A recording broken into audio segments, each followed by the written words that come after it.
The House on the Hill by Elizabeth Laird. Part 1. It was a beautiful summer evening. Paul was happy. No more exams. College was finished. Now he needed a job. He wanted to be a writer and work for a newspaper. But first he needed a rest. It was hot in the house. There was no wind. "I'll go for a walk," said Paul to himself. "I'll go down to the river."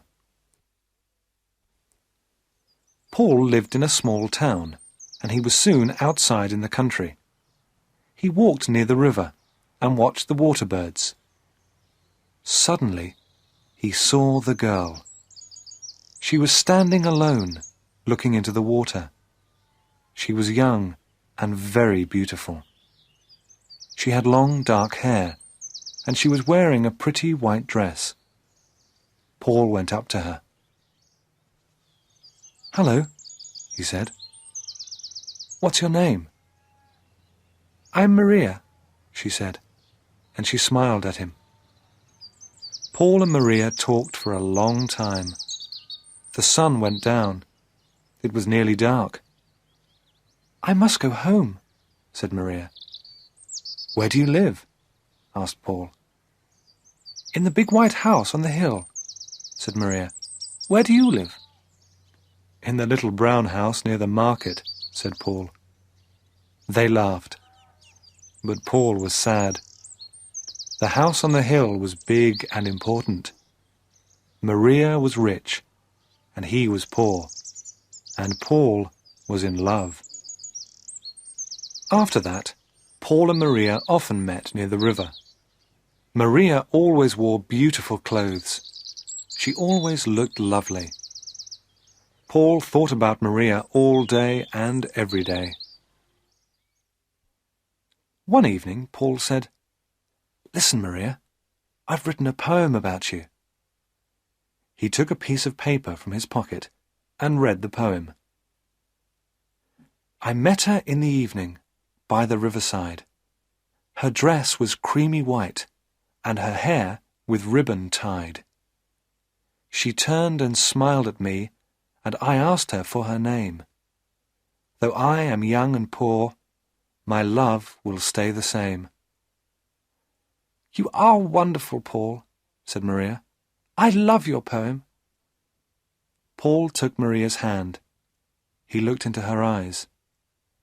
"I love you, Maria," he said. "Do you love me?" She smiled. "Yes, of course I love you," she said. She stood up. "I must go home now." Paul was very happy. "She loves me. Maria loves me," he thought. Paul went home. The little brown house was small and poor, but it was always clean and tidy. Paul lived alone with his mother. His father was dead. That evening, his mother watched him. "What's happened, Paul?" she asked. "Why are you so happy?" "Oh, it's nothing, Mother," said Paul. His mother smiled. "He's in love," she thought. The next day, Paul and Maria met again by the river. Maria looked sad, but Paul did not notice. He took her hand. "Maria," he said, "I am poor now, but one day I am going to be a famous writer." Maria said nothing. "Will you marry me, Maria? Say yes. We will be so happy and—" He stopped. Maria looked at him for a moment. There were tears in her eyes.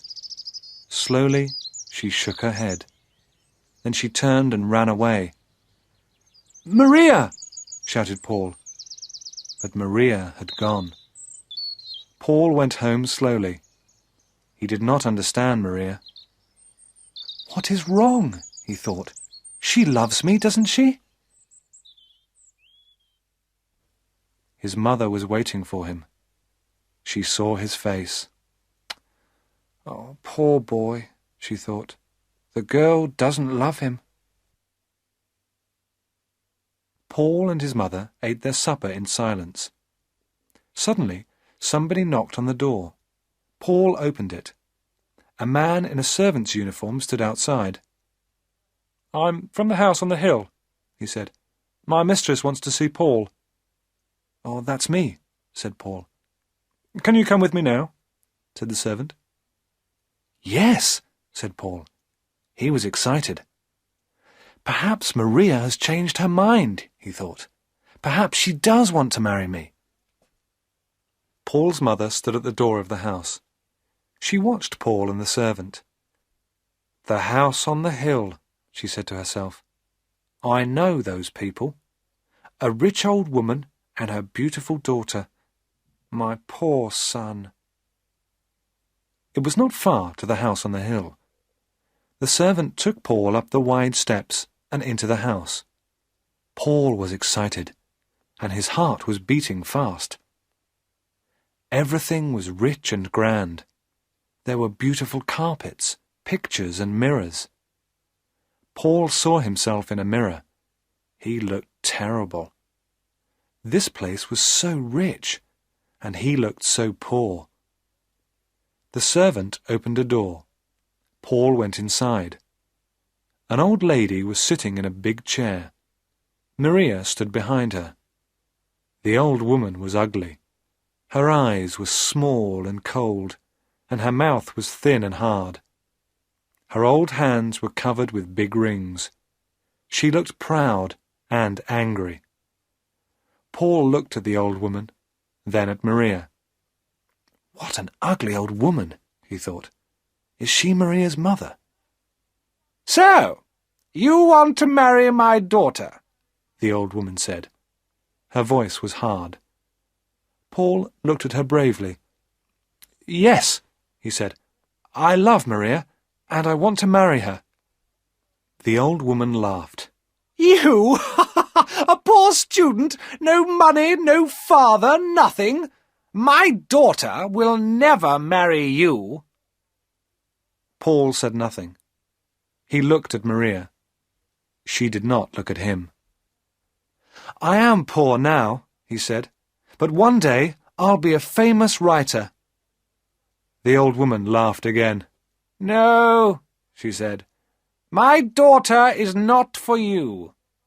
She is going to be married soon. You will never see her again." The old woman got up and left the room. Maria and Paul were alone. Paul looked at Maria, but she did not look at him. She stood still and did not say anything. Paul went up to her and put his arm round her. Maria moved away from him. "I'm sorry, Paul," said Maria. "My mother is right. I can't marry you. I don't want to be poor. I want money and clothes and a big car." "But you love me, Maria," said Paul, "and I love you." He did not understand her. He was angry. "Yes, I love you, Paul," said Maria. "But love isn't enough." She looked at him. Her face was sad. "I'm getting married in 2 weeks," she said. "Goodbye, Paul. I'm sorry." Paul left the big house and ran down the hill to the river. He sat there for a long time.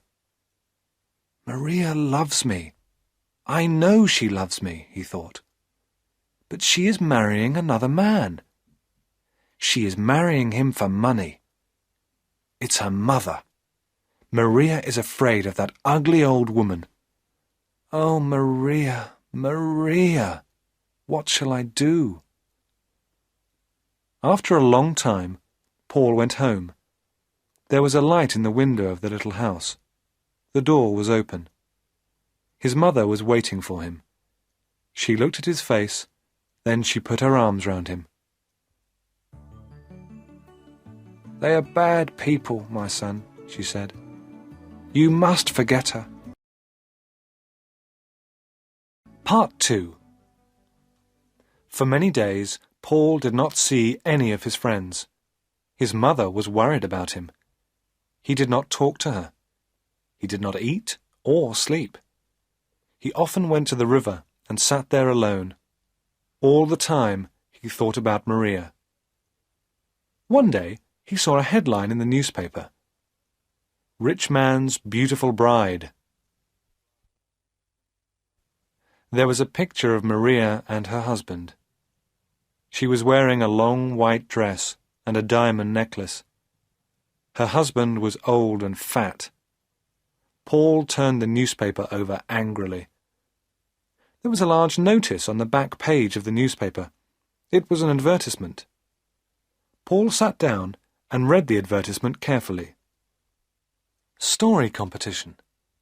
Write a story and win a prize. Our story competition offers a chance to young writers to win recognition and earn money. Stories can be on any theme, but must not be longer than 1,500 words. Send your entry to this newspaper before the end of the month. First prize, £500. 10 other prizes of £50. This is my chance, he said to himself. I'll write the story of Paul and Maria, and I'll win the competition. She'll read our story, and she'll be sorry. Paul was very busy now. Every day he got up early and worked at his story. His mother watched him. She was pleased. He was eating his food again. He was talking and smiling. Sometimes Paul felt pleased with his story. It was a good story. But sometimes it was difficult to write. He was unhappy, and he wanted to stop writing. But he did not stop. At last, the story was finished. Paul read it to his mother. She was very pleased. "Oh, it's a good story, Paul," she said. "It's very good." Paul wrote the story out again carefully and sent it to the newspaper. 2 weeks later, a letter came from the newspaper. Paul did not open it. He was too excited. He gave it to his mother. "You read it for me, Mother," he said. His mother opened the letter and read it. "Oh, read it yourself," she said, and gave it to him. She was laughing and crying too. Paul read the letter. "Dear Sir, I am very happy to inform you that you have won first prize in the story competition. If you would kindly call at this office on Thursday at 10 a.m., the manager will present you with your prize." Paul jumped up. He danced round the kitchen and waved the letter from the newspaper. "I've won!" he shouted. "Mother, I've got the prize! I'll be a writer! We'll have some money at last! I'll buy you a new dress and some furniture for the house." He stopped. "Will Maria see my story in the paper?" he asked. His mother looked at him. She was not smiling now. "Do you still love that girl, Paul?" she asked. "Yes, Mother," said Paul. "I'll always love her." On Thursday, Paul went to the newspaper office. The manager was very friendly. "Your story is good," he said. "Very good indeed. Here is the prize money." He gave Paul an envelope. £500. Paul did not believe it. He thanked the manager and started to go. Don't go," said the manager. "I want to talk to you. What's your job?" "I haven't got a job, sir," said Paul. "I want to be a writer." "Good," said the manager. "We need young men like you. Come and work on our newspaper." Paul was very surprised. "You want me? On your newspaper?" "Yes. Yes, of course I'll come," he said. Part 3. Paul loved his work on the newspaper. He worked hard, but he did not forget Maria. One day, a reporter came into the office. Listen, everybody, he said. Here's a story for the paper. Do you remember that beautiful girl Maria and her rich husband? There was a photograph of the wedding in our paper. She ran away from her husband last week. Everybody in the office stopped talking. This was news. Paul sat still. He felt cold. Maria left her husband, he thought. Why? They were married only a few months ago. The reporter was still talking. The girl's mother died last week, he said. She heard the news, and the shock killed her. That ugly old woman, thought Paul. The mother was rich, wasn't she? Somebody asked. Oh, yes. She was very rich, said the reporter. Maria will have all her money, of course. And her husband gave her a lot of money, clothes, jewels, and a car. Maria is a very, very rich woman.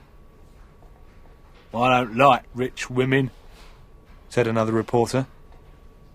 Maria is rich, said Paul, but she is also gentle and kind and... He stopped. Do you know Maria? The reporter asked. Yes, said Paul quietly. I know Maria. Well, said the reporter, somebody must go to her mother's funeral. We need a report about it for the paper. Why don't you go, Paul? Paul went to the funeral the next day. It was a long way to the church, but he walked. He wanted to think. Maria loved me, he thought, but she married another man. Why? Because she was afraid of her mother. But now her mother is dead. Paul was happy, and he was sad. He was at the church now. Crowds of people were there. It was a big funeral. There were many big black cars outside the church. In the first one was the coffin. There were a lot of flowers on the coffin and on the roof of the car. Paul stood at the back of the crowd. He took out his pencil and paper. He wrote about the cars and the people. Then he saw Maria. She was wearing a black dress. She looked sad, but very beautiful. She was standing alone. Nobody spoke to her. Nobody went near her. The man next to Paul spoke. "That's the daughter," he said. "She's a bad woman. She left her husband and it killed her mother. Look at her. Nobody wants to speak to her." Paul said nothing. Poor Maria, he thought. Everybody went inside the church. The funeral began. After the funeral, Paul went home. His mother was smiling. "Good news, Paul," she said. "Do you remember your cousin Elsa? Well, she's coming to stay with us. She's 17 now, and very pretty. You will like her." "Yes, I remember Elsa," said Paul. He did not look pleased. His mother was disappointed. "He's still thinking about Maria," she thought. "Elsa will help him to forget." But Paul did not want to see Elsa. "I must see Maria," he said to himself. "I must talk to her." Part 4. Paul wanted to see Maria. He wanted to talk to her. "I'll go to the house on the hill," he thought. "Perhaps Maria will be there." But the house on the hill looked empty. There were no curtains at the windows. There was a big notice on the gate. It said, "For sale." Paul looked over the gate. There was nobody in the garden. Everything was quiet. "I'll get into the house and look round," he thought. "Perhaps I'll find Maria's address. Then I can write to her." Paul pushed open the gate and went up the steps to the house. It was very quiet. He pushed at the front door. It was closed. He walked round the house. There was a window open. Quickly, Paul climbed through the open window. He was excited, and his heart was beating fast. He was in Maria's old home. He remembered her mother. He remembered that terrible evening. But the house was different now. There was no furniture in the room. There were no carpets and pictures. It was empty. Paul felt a little afraid. Is anybody in the house? He thought. No. He did not hear anything. Quietly, Paul went to the door of the room and opened it. There was nobody there. He went from room to room. All the rooms were big, and they were all empty. At last, he came to a very big room. He stopped. He knew this room. He had met Maria's mother here. He remembered everything. The old woman, her hard face, the big rings on her hands. And now the old woman was dead. Suddenly, Paul heard a noise. Somebody was inside the room. The door opened.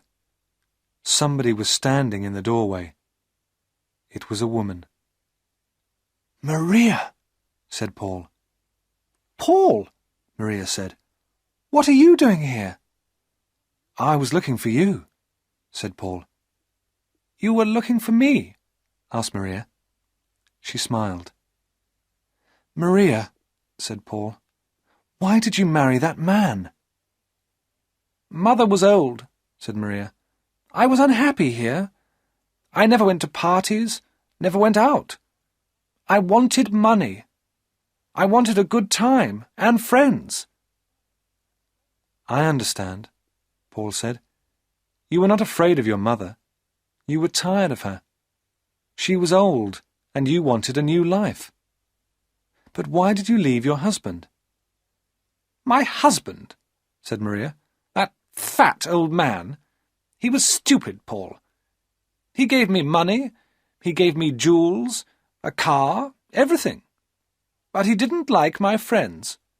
He liked old people. I like clever, young people, Paul. I like you. You understand, don't you?" "Yes," said Paul slowly. "I understand now." "I'm glad," said Maria. "I was unhappy about you, Paul. I liked you. I liked your funny poems." "My funny poems," said Paul. He stopped. "You loved me, didn't you, Paul?" said Maria. "Do you still love me?" "You are married," said Paul.